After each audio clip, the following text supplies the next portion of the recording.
देखिए, जब हम पेपर पढ़ते हैं पर्सनली, तो जो न्यूज़ आपको दिया जाता है वो तो इम्पोर्टेंट है ही, साथ ही कुछ एडिटोरियल पेज भी होते हैं, वो भी कम इम्पोर्टेंट नहीं होते हैं। उसमें भी पढ़ते समय अंदर में कुछ एडिटोरियल पेज हैं जिसमें काफ़ी बेहतर इन्फॉर्मेशन होता है, ठीक है। लेकिन अब पूरे एडिटोरियल पेज को इस करंट सेशन में शामिल करना बड़ा मुश्किल काम है, लेकिन हम जागरूक आपको जरूर इस क्लास के माध्यम से करते हैं। देखते हैं कि इस बार क्या न्यूज़ में है इस वीक में जो आपको ध्यान रखना चाहिए था। कच्चा तीबू पर उदासीन रहे कांग्रेसी। ये एक राजनीतिक मुद्दा तमिल क्षेत्र में बनाने का प्रयास है, लेकिन जितना कच्चा तीबू का चर्चा हो रहा है उसके हिसाब से देखें तो आपको पता होगा कि श्रीलंका एक नारियल के आकार का अपना एक देश है,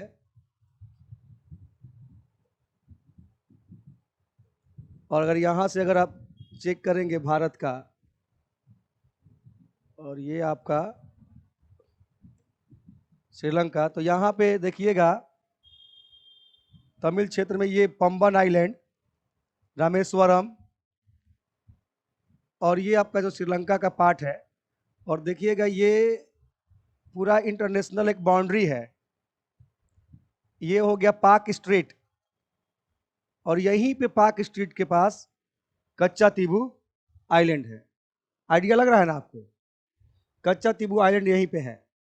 ये माना जाता है कि भारत का पार्ट था, लेकिन इंदिरा गांधी ने एक संधि के द्वारा इस कच्चा तीबू को किसको सौंप दिया?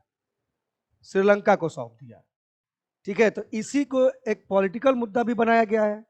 हो सकता है पूछ दे कि कच्चा तीबू आइलैंड कहाँ है, किस स्ट्रेट में है।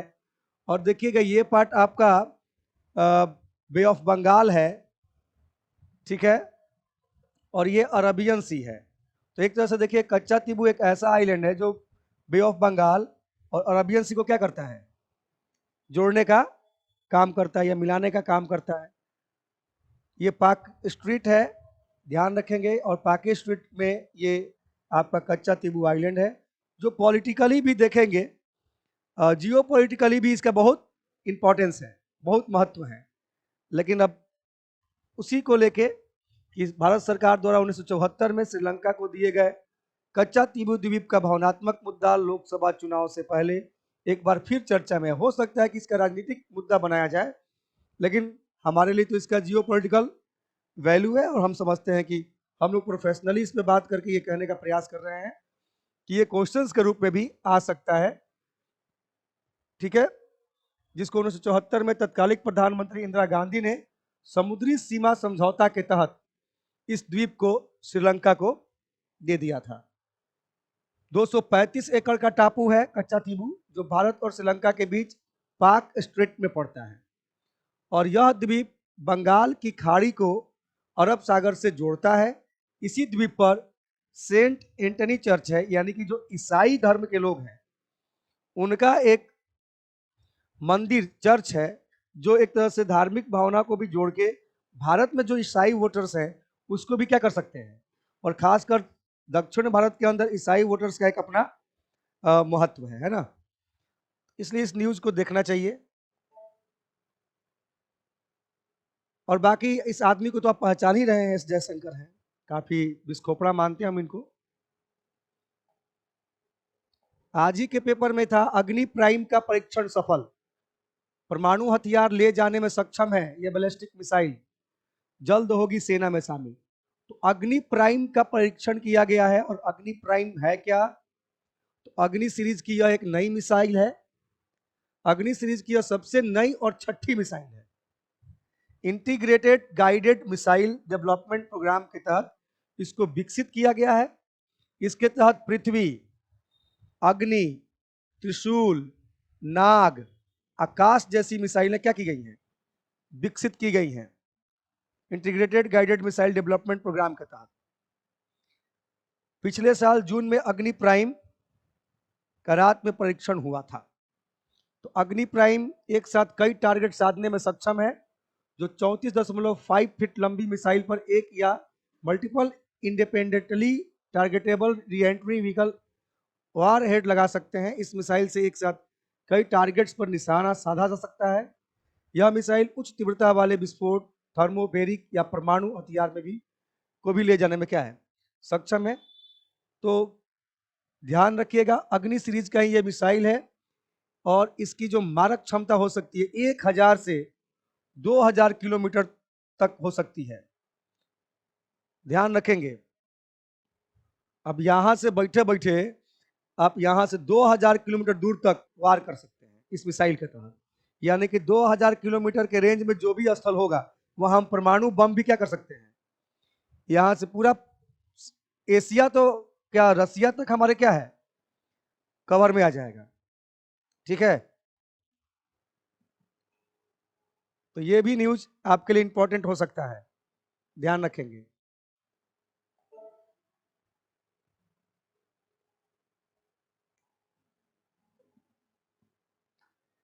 ये प्रश्न एक यही देख लीजिए, आगे कुछ मैटर आपको मिलेगा इस पैटर्न का, तो हम आपको समझाएंगे।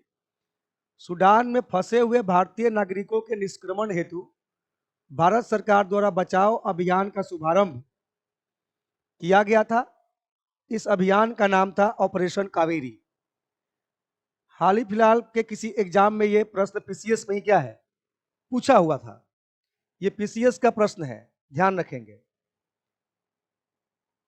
तो ये प्रश्न आपके अभी दिमाग में है, आगे हम इसको क्या करेंगे, कलेक्ट करेंगे।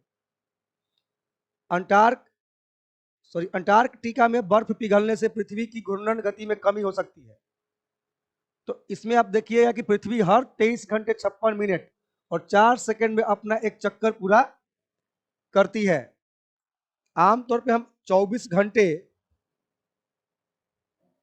उत्तर लेते हैं, लेकिन 24 घंटा में अगर विकल्प ना हो और मिनट और सेकंड में अगर विकल्प दे दे तो ये आपको टाइम क्या रहना चाहिए, ध्यान रहना चाहिए। जैसे सूर्य की किरण पृथ्वी तक पहुंचने में कितना समय लगता है, ये बीपीएससी ने एक बार पूछा था, उसमें भी कई लोग मिस्टेक करके चले आए थे। तो ध्यान रखेंगे और इस न्यूज को एक बार पढ़ने का प्रयास कीजिएगा। ठीक है, ये न्यूज अभी था इसमें।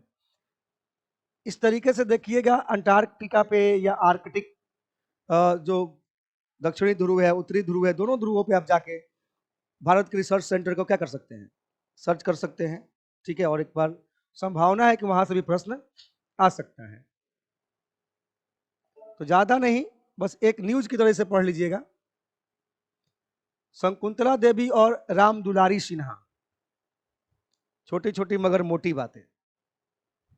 ये कुछ पढ़ने के बाद कुछ चीजें आपको इंफॉर्मेशन मिलेगा जिससे कि आप अपनी पढ़ाई से इसे कनेक्ट कर सकते हैं। पढ़ते आप यही सब है। जैसे 1952 के पहले लोकसभा चुनाव में तारकेश्वरी सिन्हा कांग्रेस के टिकट पर पटना पूर्व से चुनाव लड़ी। वे लोकसभा के लिए 4 बार चुनी गई। हालांकि सियासत में आने से पहले वो छात्र नेता रही। वो देश की पहली महिला राजनेताओं में से एक थी। उन्होंने भारत छोड़ो आंदोलन में सक्रिय भूमिका निभाई। देश आजाद हुआ तो पार्टी के लिए काम किया। 26 साल की उम्र में वह 1952 में पटना पूर्व निर्वाचन क्षेत्र से पहली लोकसभा के लिए चुनाव लड़ी। बाद में प्रधानमंत्री जवाहरलाल नेहरू के मंत्रिमंडल में भी मंत्री रही। उस दौर में एक प्रगतिशील महिला राजनेता के रूप में स्थापित हुई। उस दौर में जनसेवा और जनसंघर्ष में शामिल होने वाले को टिकट दिया जाता था। माने उस समय जो जनसंघर्ष में शामिल होते थे उनको टिकट मिला, ऐसा नहीं कि कोई दुबई से आया और टिकट मिल गया, है ना। तारकेश्वरी सिन्हा ने आजादी के आंदोलन में लिया था भाग। तो ये कुछ इंफॉर्मेशन महिलाओं के बारे में दिया गया बिहार से संबंधित कि कैसे लोगों को टिकट मिला था। फिर यहाँ पे देखिए 1957 में लोकसभा चुनाव में बांका लोकसभा सीट से शकुंतला देवी चुनाव जीती थी। बिहार की पहली महिला थी जिन्होंने मास्टर डिग्री हासिल किया था। 1947-48 में उन्होंने बिहार युवा प्रदेश महासचिव की भी भूमिका निभाई थी। 1973 में संयुक्त राष्ट्र की एजेंसी अंतर्राष्ट्रीय श्रम संगठन की उपाध्यक्ष भी चुनी गई थी। अंतर्राष्ट्रीय श्रम संगठन की उपाध्यक्ष। तो आप इस न्यूज को भी पढ़ेंगे तो कुछ बिहार से संबंधित आपको इंफॉर्मेशन मिलेगा। 500 बीघा जमीन दान दी थी सत्यभामा देवी, विनोबा भावे का जो भूदान आंदोलन था उस समय। तो ऐसी हस्तियां थी, ऐसे नाम थे जो जनता के लिए, जन कल्याण के लिए अपना समय देती थी, उनको टिकट मिलता था। और आजकल टिकट किसी को भी मिल जाता है, उसके पीछे पैसा भी होता है, और जन संघर्ष किए हो चाहे ना किए हो, गिफ्ट में भी आपको टिकट मिल जाता है। अब आपके क्षेत्र से अजय निषाद जैसे लोग 10 साल से नेता थे, कोई जन संघर्ष उनका रिकॉर्ड है, जुझारूपन जनता के बीच से आने का? कोई एगो आंदोलनों किए हो बिजली बिल कमो कराने के लिए? यूनिवर्सिटी में, बिहार यूनिवर्सिटी में भ्रष्टाचार होता है, वो में कहीं कभी जिंदगी में कभी पहली बार कभी ऐसा कुछ किए हो? ऐसा कुछ नहीं दिखा, लेकिन फिर भी टिकट मिलता है और लोग जीत के जाते हैं। इस बार टिकट कटा है उनका। राज्य के सभी प्रखंडों में पौधा संरक्षण पाठशाला खुलेगी। बिहार एक ऐसा राज्य है जहां पे चरवाहा विद्यालय भी खुला है ना, वो भी एक, देखिए उसका भी एक पॉजिटिव और सकारात्मक व्याख्या किया जा सकता है। ठीक है, उस दशक में जिस समय चरवाहा विद्यालय खोला गया था, उस दशक में कई गांव के लोग भैंस चराने जाते थे और भैंस भाग न जाए इस चिंता में रहते थे। तो कम से कम स्कूल है और स्कूले में चारागाह है, तो भैंसों चरिया है, स्कूल में पढ़ाई हो, क्या दिक्कत है? उस समय का समय और माहौल ही ऐसा था। किसी तरीके से हम अपने जन को क्या कर रहे थे, डेवलप कर रहे थे, शिक्षा से तो जोड़ने का प्रयास कर रहे थे। और अर्थ का आधार तो पशु थे ही, तो वो भी कॉन्सेप्ट कोई गलत नहीं था। खाली चरवाहा विद्यालय ना खुली तो का खुली, इस तरीके से लोग बात करते हैं, उसका कुछ पॉजिटिव भाव भी है। लेकिन वही बिहार है जहां पे राज्य के सभी प्रखंडों में पौधा संरक्षण पाठशाला खुलेगी। ठीक है, तो ध्यान रखेंगे, पौधा संरक्षण पाठशाला खुलने वाला है। तो पौधा संरक्षण पाठशाला में क्या होगा, है ना, इसको पढ़िएगा तो आपको इसमें बड़ा बढ़िया आपको इंफॉर्मेशन मिल जाएगा।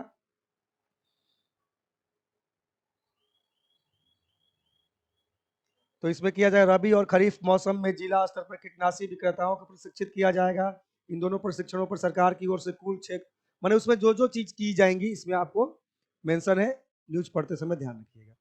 लेकिन पौधा संरक्षण पाठशाला ध्यान रखेंगे किस राज्य से संबंधित है, कहाँ खुला है, तो बिहार में।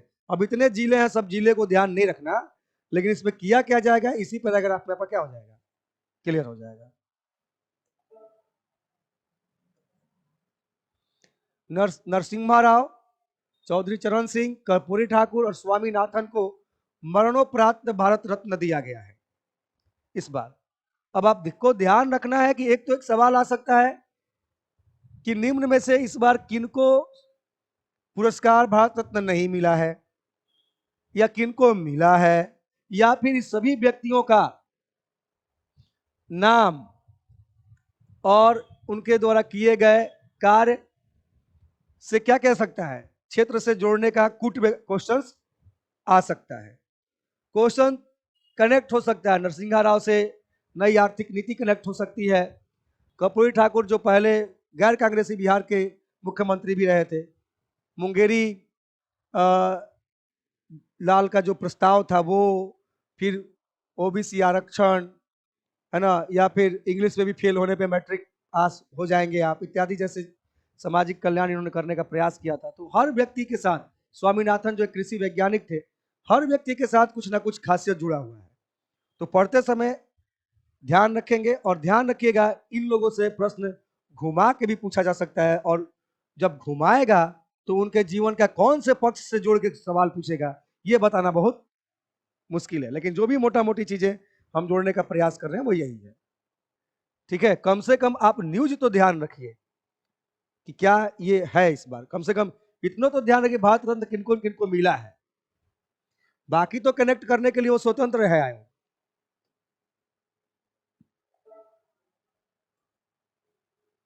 अतीत के आईने से पुरानी संसद में 29 बार आया अविश्वास प्रस्ताव। ये न्यूज पढ़ने से आपको ये पता चल जाता है कि भाई कब कब अविश्वास प्रस्ताव आया था, कई बार सरकार गिरी। ठीक है, इस संदर्भ में आपको न्यूज पढ़ने को मिलता है। लेकिन सबसे बढ़िया इसमें जो हमको लगा, 3 संयुक्त सत्र, ये, और ये एक ऐसा न्यूज है कि जहां से प्रश्न आ सकता है, सवाल आया भी हुआ है कई बार कि पहली बार कब और किस मामले में संयुक्त सत्र बुलाया गया था? तो दहेज विरोधी अधिनियम के लिए बुलाया गया था। ठीक है। और इसके बाद 1978 में मुरारजी देसाई के समय बैंकिंग सेवा आयोग के लिए बुलाया गया था। और 2002 में अटल बिहारी वाजपेयी के समय में भी आपको निवारक विधेयक कोटा से संबंधित संयुक्त सत्र बुलाए गए थे। तो 3 बार बुलाए गए और 3 बार में कम से कम 2-3 ना पूछे, कम से कम पहली बार तो क्या हो सकता है, पूछ सकता है। ठीक है।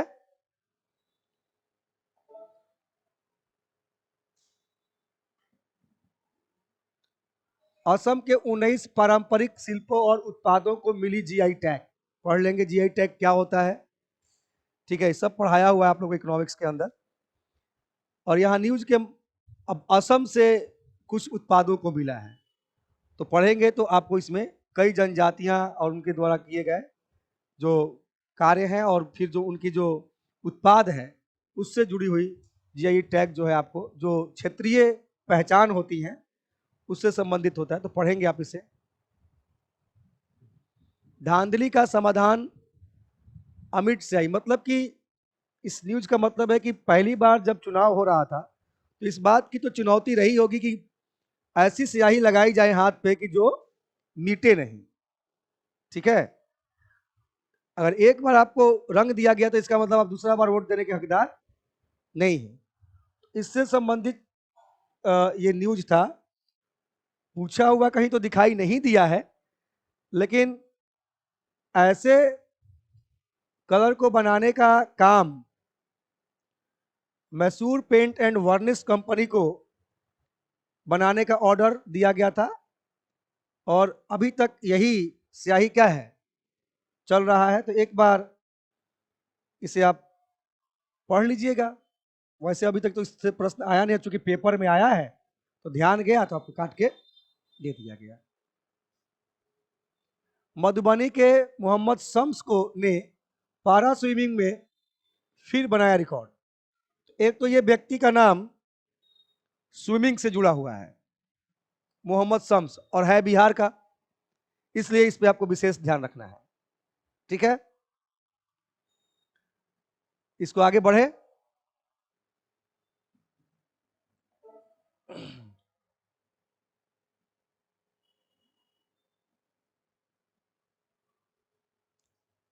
कभी कभी क्या पूछता है, यो पूछ देता है कि 50 metre freestyle, 100 metre butterfly किसमें लिया है।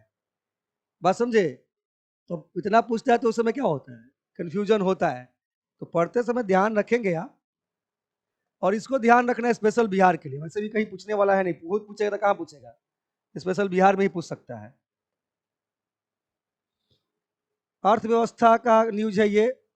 जीएसटी संग्रह मार्च में 11.5% बढ़कर 1.78 लाख करोड़ रुपया हो गया है।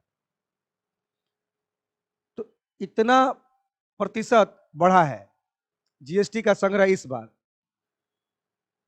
तो बस इतना ही ध्यान रखिए कितना प्रतिशत बढ़ा है, उससे ज्यादा ध्यान रखने की जरूरत नहीं है।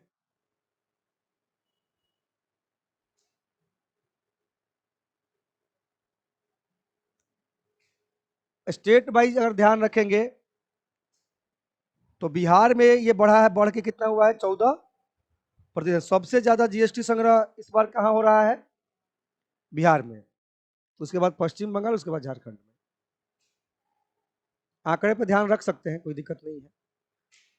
फिलहाल आपका बढ़ के इतना और परसेंटेज में इतना।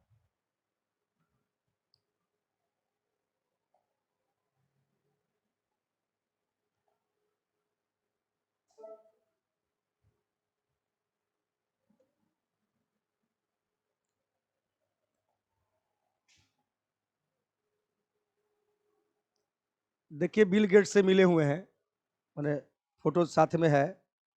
बिल गेट्स भारत यात्रा पे जब भी आए हैं इनसे जुड़ा हुआ कोई ना कोई प्रश्न आया ही है। अब इस बार क्या प्रश्न आएगा, संभावना ही व्यक्त किया जा सकता है। हम ये नहीं कह सकते कि कंफर्म आएगा, लेकिन मुझे शक है कि आएगा। और जो भी आएगा जितना रेंज से पकड़ने का प्रयास हम लोग करेंगे। उसके लिए तो हम लोग प्रेडिक्शन क्लास दे ही रहे हैं। भारत में तकनीक को भारत में तकनीक को मैंने प्रजातांत्रिक बनाया, मोदी। प्रजातांत्रिक बनाने का मतलब समझ रहे हैं? आज जो मोबाइल पे बैठ के कुछ भी आसानी से मंगवा लेते हैं, ट्रांसफर कर देते हैं, ऑनलाइन से ऑफलाइन वर्चुअल मीटिंग सीटिंग सब आप कर लेते हैं, अब बड़ा सस्ते दरों पे कर लेते हैं। पानी उससे महंगा है जितना डाटा सस्ता है। नहीं, डाटा से ज्यादा महंगा पानी है, डाटा फिर भी सस्ता है। और इतनी सस्ता है कि गांव, ग्रामीण से ग्रामीण, दूर से दूर खेतों में भी काम करने वाले लोग बड़े बढ़िया से इंटरनेट का क्या कर रहे हैं, उपयोग कर रहे हैं, तकनीक का उपयोग कर रहे हैं। अब तो ड्रोन भी उड़ाएंगे हमारे किसान।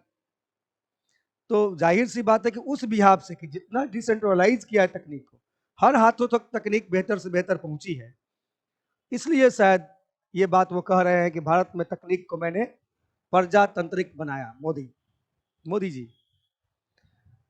तो इससे प्रधानमंत्री नरेंद्र मोदी माइक्रोसॉफ्ट के सह संस्थापक और समाज सेवी बिल गेट्स से हाल ही में artificial intelligence, digital revolution, health care, education, climate change, governance, agriculture और नारी शक्ति जैसे कई मुद्दों पर विस्तार से चर्चा की है। तो पढ़ेंगे आप। G20 सम्मेलन के लिए भी मैंने, मोदी ने कहा कि जब मैं G20 सम्मेलन में भी के लिए भी इंडोनेशिया गया था, तब दुनिया के सभी देशों की उत्सुकता थी कि आपने डिजिटल रिवॉल्यूशन कैसे लाया। तब मैंने उन्हें समझाया कि मैंने इस तकनीक को प्रजातांत्रिक बना दिया है। इस प्रमाण इनका अनुभव पूछ रहे हैं लोग अलग अलग देशों में। इस पर किसी का एक अधिकार नहीं रहेगा, ये जनता का होगा और जनता के द्वारा होगा, और जनता में उभरती हुई प्रतिभा इसमें मूल्य संवर्धन करेगी, जिससे आम जनता का इस पर भरोसा बनेगा। पहले गांव में महिला मतलब गाय और भैंस चलाना था, लेकिन अब ऐसा नहीं है। पीएम मोदी ने ड्रोन दीदी योजना के बारे में बताया और कहा कि जब ड्रोन दीदी से बातें करता हूं तो वो काफी खुश होती हैं। वो कहती हैं कि हमको पहले साइकिल चलाना नहीं आता था, आज हम पायलट बन गए हैं और ड्रोन उड़ा रहे हैं। निश्चित रूप से इसमें मोदी जी के योगदान को हम लोग कम करके नहीं आंक सकते। ठीक है, अब बोलने तो इनको आता ही है। शिक्षा को लेकर भी इन्होंने अपनी विचार रखी। प्रधानमंत्री नरेंद्र मोदी ने शुक्रवार को जो मुलाकात हुई उसमें कहा कि सर्वोत्तम शिक्षा मुहैया कराना वो चाहते हैं और शिक्षा क्षेत्र में शिक्षकों की कमी को दूर करने के लिए प्रौद्योगिकी का इस्तेमाल किया जा रहा है। बच्चों की रुचियों को पूरा करने के लिए दृश्य सामग्री तैयार की जा रही है। मैंने कुछ सर्वेक्षण कराए हैं, मैंने देखा है बच्चे वास्तव में इसका आनंद ले रहे हैं।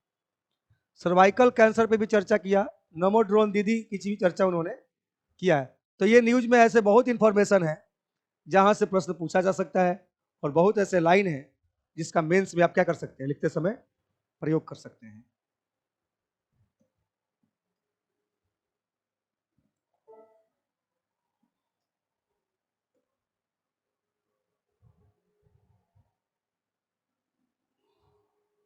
बिहार का जीएसटी संग्रह 18.13% बढ़ा, यूपी झारखंड से अधिक रही वृद्धि दर। ध्यान रखेंगे स्पेशल बिहार राज्य का जीएसटी दर कितना बढ़ा है। अभी पिछले शायद यही पॉइंट था, सो देख लीजिएगा। ये पूरा न्यूज पढ़िएगा, ये पूरे न्यूज को आप लोग पढ़िएगा, ठीक है। भारत की बैंकिंग प्रणाली बनी मजबूत व टिकाऊ, पीएम मोदी। और अभी हाल ही में 90 रुपए का उन्होंने स्मारक सिक्का जारी करवाया है। और इस 90 रुपया का ही सिक्का जारी करवाने का कारण है कि आरबीआई की 90वीं वर्षगांठ के अवसर पर, यानी कि 90वीं वर्षगांठ मनाई गई है, जिसके अवसर पर 90 रुपए का स्मारक सिक्का जारी किया गया है। स्मारक सिक्का चलाया नहीं जाता, आम चलन में नहीं होता, वो एक स्मृति के लिए होता है, ठीक है।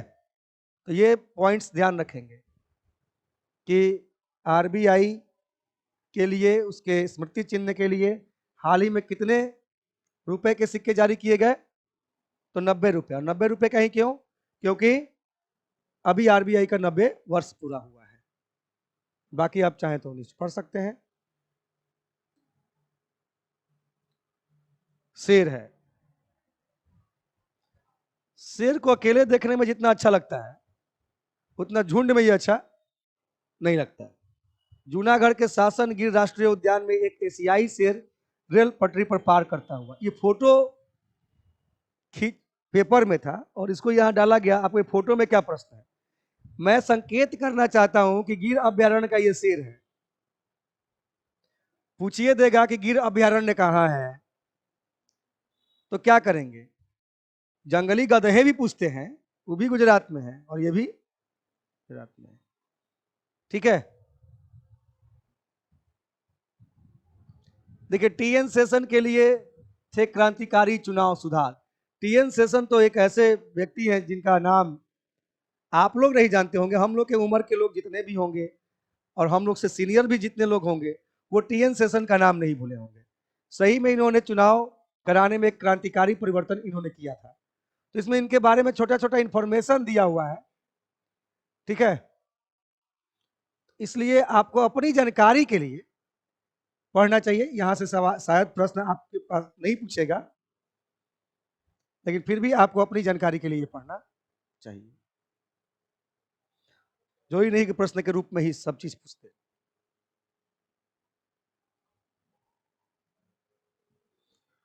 विश्व बैंक ने जताया अनुमान भारतीय अर्थव्यवस्था 7.5% की दर से बढ़ेगी। तो विश्व अर्थव्यवस्था का अनुमान है कि भारतीय अर्थव्यवस्था इस बार कितने प्रतिशत की दर से बढ़ने वाली है? 7.5%। वर्ल्ड बैंक का यह अनुमान है, ध्यान रखेंगे, पूछ सकता है। और इसको कई देशों से कंपेयर भी किया होगा। दक्षिण एशिया में वृद्धि दर 6% मजबूत होने की उम्मीद है। यह मुख्य तौर पर भारत में, तो साउथ एशिया का मतलब क्या है? नेपाल, पाकिस्तान, इंडिया, मालदीव, श्रीलंका इत्यादि देश, जो भी सार्क कंट्री है वो। और उसमें सबसे ज्यादा बेहतर परफॉर्मेंस किसका दिखाई दे रहा है? इंडिया का दिखाई दे रहा है आर्थिक वृद्धि दर में। तो कंपेयर करके बताता है, तो थोड़ा सा आपका भी कंपेयर करने की क्षमता क्या होती है? बढ़ती है। और कुछ बात है नहीं, मूल बात यही है।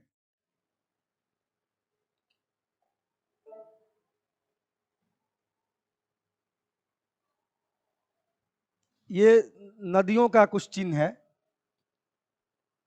मैली हो रही है रामरेखा नदी। वाल्मीकि नगर से होकर बहने वाली रामरेखा नदी भी प्रदूषण का मार झेल रही है, ध्यान रखेंगे। तो इस न्यूज को पढ़ने के बाद आपको कुछ नदियों के बारे में जानकारी मिलेगा बिहार के। ठीक है, नगर से निकलने वाले नाले का पानी नदी में घुल रहा है, शहर का कचरा इसमें डाला जा रहा है, हरिनगर चीनी मिल का कचरा भी इसमें जहरीला बना रहा है। तो इत्यादि ये बताने का प्रयास हो रहा है कि ये नदी का प्रदूषित होने का कारण क्या है। लखनदेई का पानी कहीं काला तो कहीं हरा है।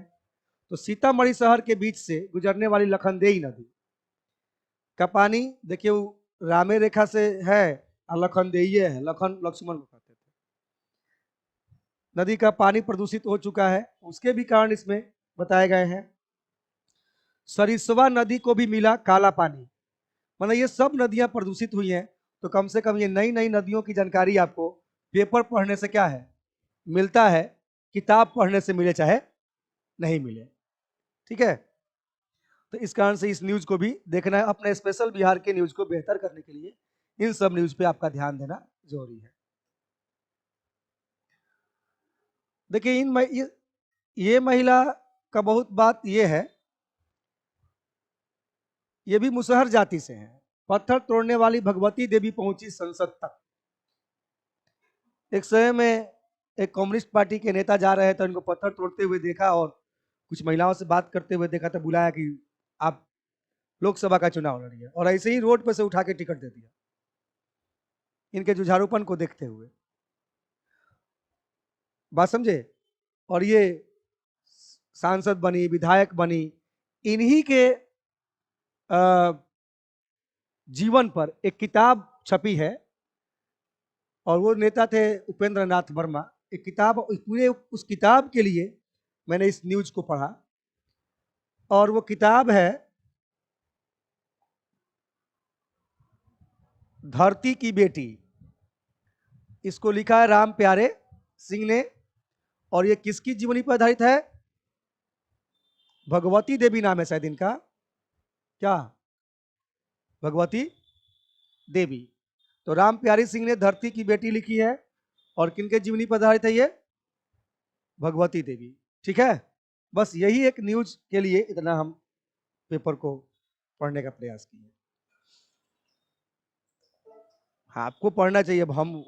अब हम लोग पेपरों पढ़ के आपको सुना रहे हैं, ये भी कम बड़ी बात थोड़ी है। जागरूक कर रहे हैं आपको। खत्म हो गया।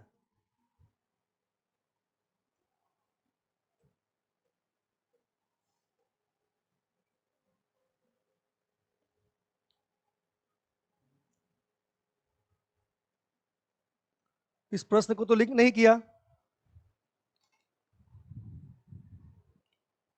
इसमें मोबाइल से बता देते हैं आपको।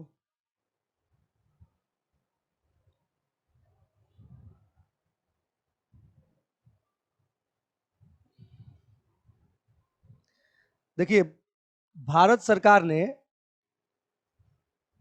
हिंसाग्रस्त कैरेबियाई देश, कैरेबियाई कंट्री समझ रहे हैं ना, मैक्सिको के नीचे और दक्षिण अमेरिका के ऊपर जो कैरेबियाई आइलैंड है, भारत सरकार ने हिंसाग्रस्त कैरेबियाई देश हैती में फंसे भारतीयों को पड़ोसी देश डोमिनिकन गणराज्य में स्थानांतरित करने के लिए, हैती से कहा, डोमिनिकन रिपब्लिक राज्य में हस्तांतरित करने के लिए ऑपरेशन इंद्रावती शुरू किया है।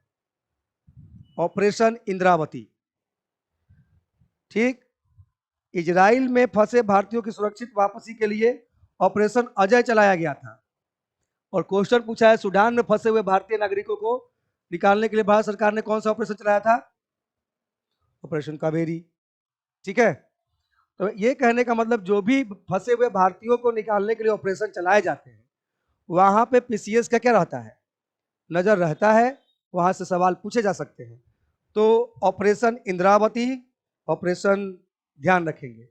कैरेबियाई कंट्री में जो हैती देश में भारतीय फंसे हुए हैं, वहां से तत्कालिक उनको बचाने के लिए